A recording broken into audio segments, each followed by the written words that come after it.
आपके साथ मैं हूं वैशाली वर्मा। अगर आप अपना विज्ञापन हमारे बुलेटिन में शामिल करना चाहते हैं तो स्क्रीन पर दिए हुए नंबर्स पर संपर्क कर सकते हैं। समय हो चुका है हमारे बुलेटिन का। नजर डालते हैं देश दुनिया की राजधानी लखनऊ में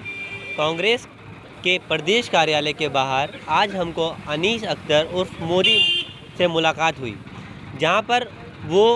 माइनॉरिटी के अल्पसंख्यक के शहर अध्यक्ष हैं। हम उनसे बात करेंगे कि क्या उत्तर प्रदेश में कांग्रेस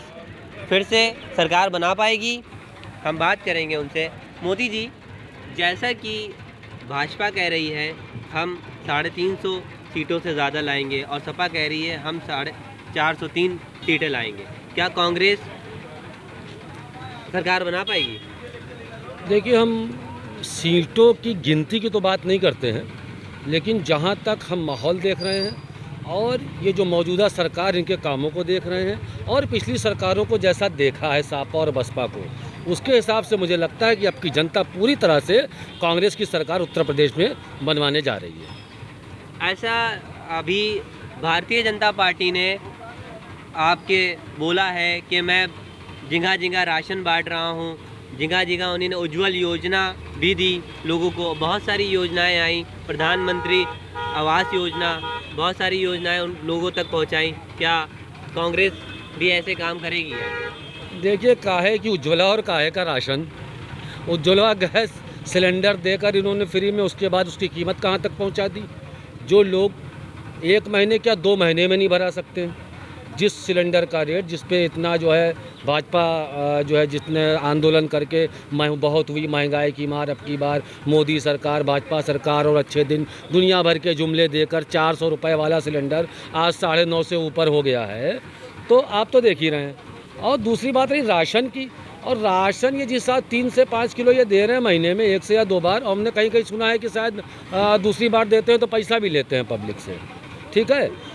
अगर हम मान भी लें कि ये 300 या 500 का राशन झोला समेत, जिसमें 100 का राशन है और 150 से 200 का उनका एक झोला है, ठीक, अगर उन्होंने महीने में दिया, यानी महीने में अगर 500 रुपये दिया, तो एक परिवार के ऊपर वो 5000 रुपये का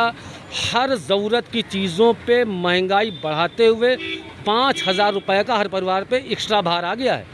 500 का राशन मान लियो झोले समेत दे रहे हैं, लेकिन 5000 एक्स्ट्रा उस परिवार से वसूला जा रहा है, गैस के रूप में, तेल के रूप में, पेट्रोल के रूप में, डीजल के रूप में, साबुन के रूप में, तेल के रूप में,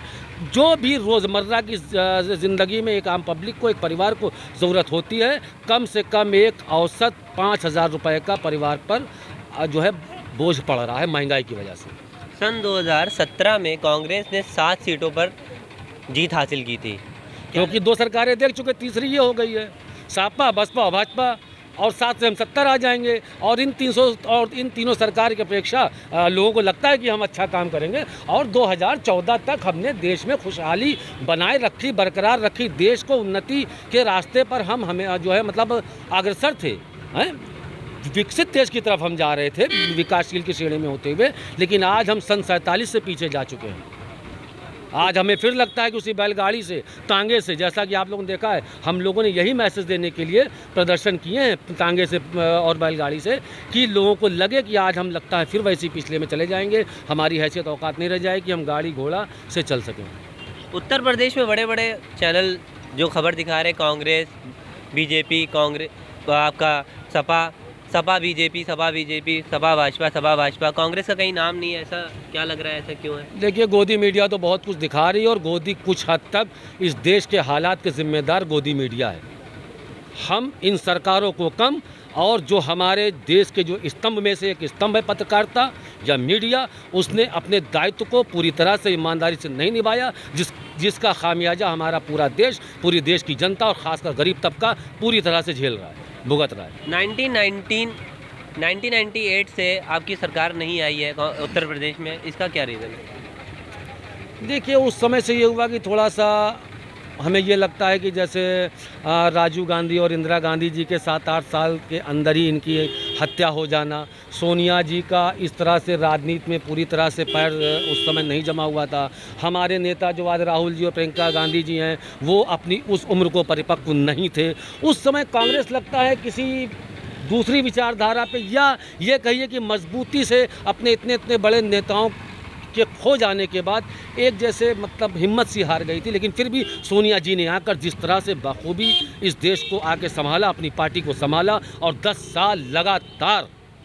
उन्होंने हमारे महान अर्थशास्त्री डॉक्टर मनमोहन सिंह जी को प्रधानमंत्री बनाए रखा, जबकि वो खुद बन सकती थी, राहुल जी हमारे बन सकते थे, सांसद थे, लेकिन नहीं, ये परिवार